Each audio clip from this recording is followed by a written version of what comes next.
Hello everyone, I am the Algerian General and welcome into the long-awaited Dev Diary number 1 for the Darkest Hour mod. I would love to first thank everyone for their support. Without you guys we wouldn't be able to reach 30,000 subscribers. However, this is only a stepping stone in a very long path, and hopefully we will be able to reach even more people. Uh, Maybe give them the chance to play the mod and hopefully enjoy the game for more hours. As many of you know, there hasn't been a patch or a bug fix for a very long time now. Some of you might be thinking that the mod has been abandoned, or perhaps it's no longer being developed. However, the mod is very alive, and it's being worked on in a very daily basis. We are currently working on a new update, the 0.2 Francesco Franco update.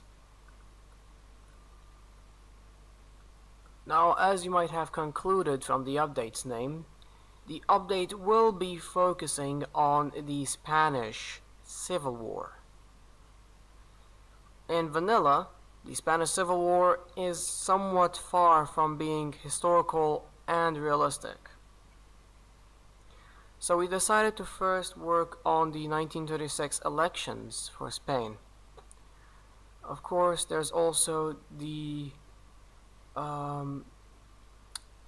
a nice series of events for the Civil War to actually spark, which from now on should hopefully start at a somewhat historical date. The starting positions, the generals, the units that both sides will have will of course be historical instead of just being a civil war where half the navy goes here and half the navy goes there. Now instead of this, the Civil War will use, or both sides will have, historical units, in addition to units that they can actually have if they actually get support from certain countries. For example, you have the International Brigades for the Republicans, or the Legion Condor from the Germans. And of course, that also brings us to the second point, which is the intervention events.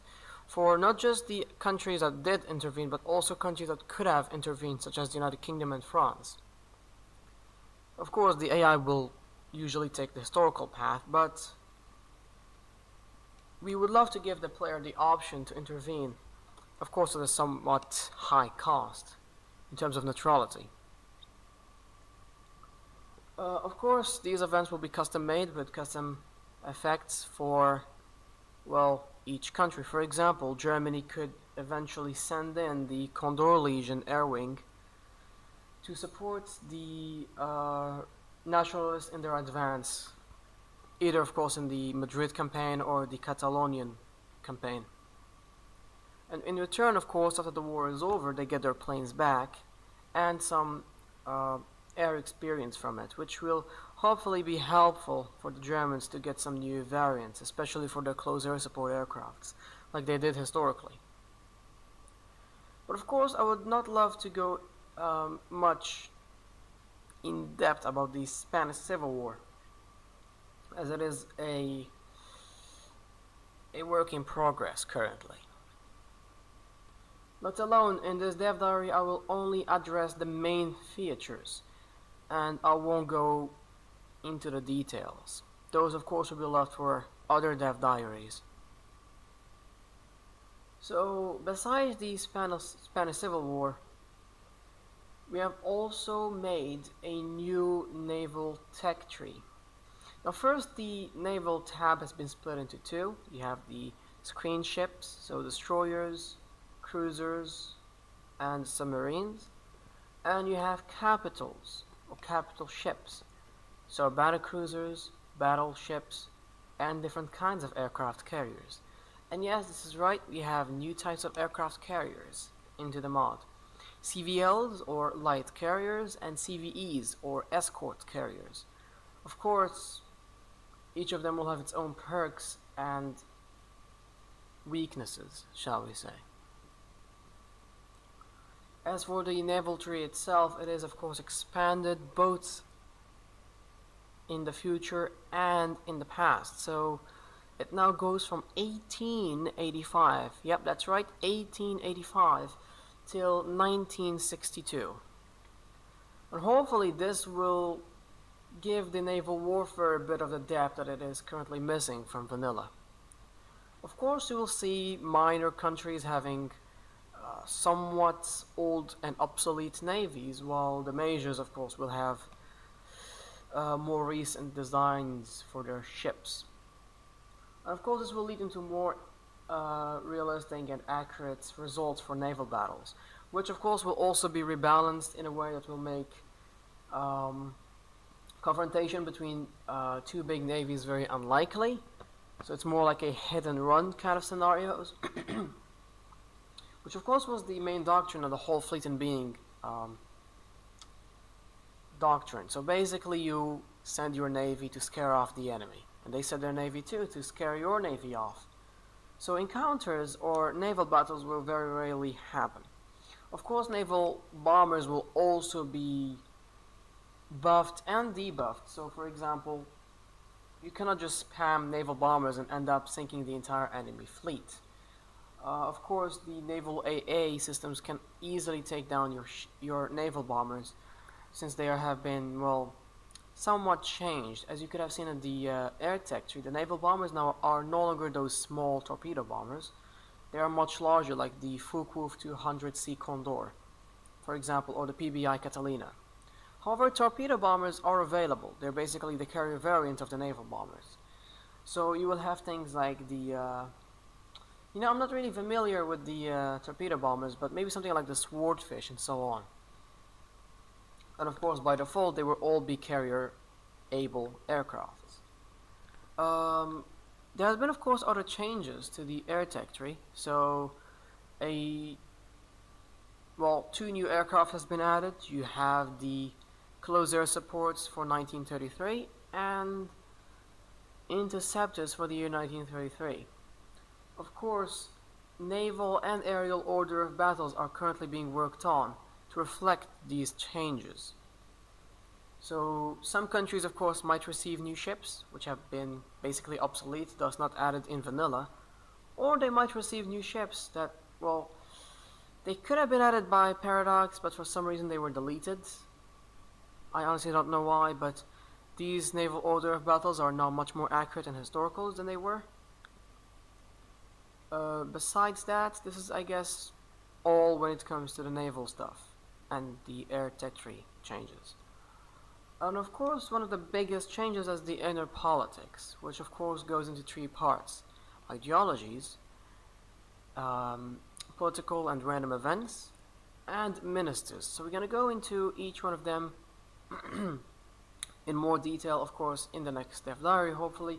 But for now, I'm only going to give you an insight of what was changed so far. So 10 new ideologies now exist.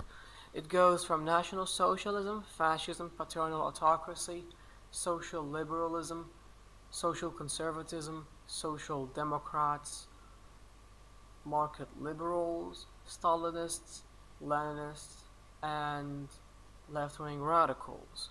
Now, of course, you might be wondering, why did we do such a change? Well, first of all, these ideologies all existed in this very same form in every single Hearts of Iron title. I'm not sure about Hearts of Iron 1 or the original Hearts of Iron, but I know that it did exist in Hoi 2 and Hoi 3. So we decided to bring back those ideologies, which hopefully will bring more depth, in addition to election events being more dynamic, where the actual leader would be changed, shall we say. The second thing is, we decided to add ministers. Of course, the same ministers from Darkest Hour, the original Darkest Hour game, and Hoi 3. So you do have a head of government, a a foreign minister, an armaments minister, and a minister of security. This is basically what we have so far, but we might be able to add more ministers in the future. Of course, we're kind of having issues currently at converting all these uh, ministers from the original Darkest Hour mod, so it is going to take a while before we reveal any more information about this. But one thing is sure, almost every country will receive ministers, including minors, just so you know. And of course, the last thing is going to be the random events, which are going to be basically random events that existed in Hoi 3 and Hoi 2, where you had to take decisions. You can actually lose some political power or get a modifier. Of course, these events will go and range from negative to positive events. So I really hope you guys will enjoy this. It will hopefully add more randomness into the game, especially the inner politics side of the game.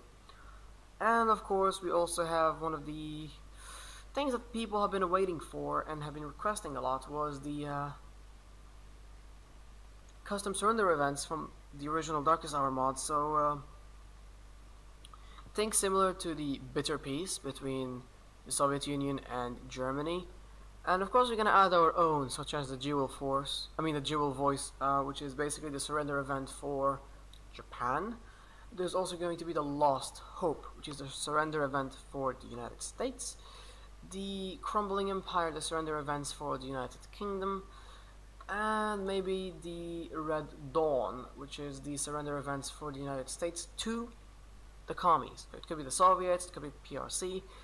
And we've already added a event where, of course, we've added some historical events such as the Xinjiang War in 1937, which was some sort of Islamic rebellion done in East Turkestan.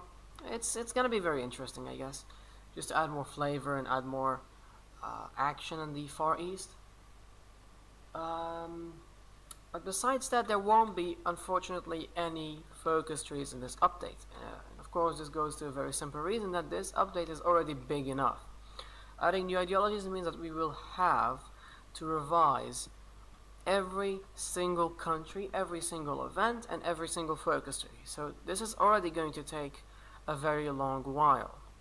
And so I hope that you people will understand the fact that with such a small team, we are unable for working on multiple things at once. So the Soviet focus tree will have to wait until the 0.3 Konev update, which will of course include other stuff, but then again, this is a subject for a different video, different Dev Diary.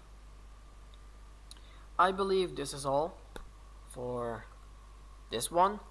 Of course, you can always join our Discord channel, which you can find in our official Steam page.